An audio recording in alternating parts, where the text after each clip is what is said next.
खबर शामिल करते हैं। महर मोहम्मद आसम की रिपोर्ट के मुताबिक पाकिस्तानी अदाकारा TV show host Javeria Saud की रमज़ान ट्रांसमिशन में ओवर एक्टिंग करना नाजरीन की शदीद तनकीद का मरकज़ बन गई। पाकिस्तान में रमज़ान के दौरान लाइव नशरियात और शो का इनेकाद एक रवायत बन चुका है। इन लाइव नशरियात का मकसद नाजरीन को रमज़ान से मुतालिक तालीम फ्राहम करना और उनको तफरीही मवाद देना है। रवां साल हर चैनल पर मशहूर अदाकारों की मेज़बानी में रमज़ान ट्रांसमिशन नशर की जा रही है।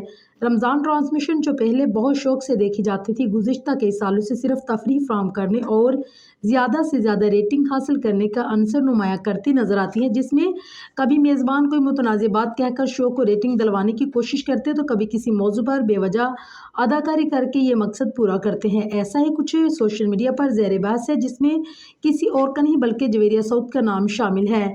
जवेरिया सऊद भी रमज़ान ट्रांसमिशन की मेज़बानी कर रही है, जिसकी मुतअद्दिद क्लिप्स नाज़रीन की तनकीद के निशाने पर आ गए। एक वायरल क्लिप में जवेरिया सऊद, अहमद रज़ा कादरी और शीर रज़ा की जानिब से पढ़े जाने वाले कलाम बारदो जोली सुन रही है और सुनते सुनते वो अचानक रोने लगे और ये रोना कलाम के इख्तिताम तक जारी रहा। कलाम के दौरान कैमरामैन मुतअद्दिद मरतबा फूट फूट कर रोती जवेरिया सऊद पर कैमरा रोकता नजर आया, जो नाजरीन को एक आंख नहीं पाया और उसके रेटिंग्स हासिल करने की नाकाम हिकमत में अमली करार दी। मुतअद्दिद सोशल मीडिया सार्फिन का कहना है कि जो जवेरिया सऊद रेटिंग्स के लिए शो में ओवर एक्टिंग कर रही हैं। एक सार्फ ने लिखा है कि सब रेटिंग के लिए हो रहा है, जबकि एक और सार्फ बरहमी का इजहार करते लिखा है कि इस ड्रामे का क्या मकसद, घर बैठकर इबादत में हिस्सा लो।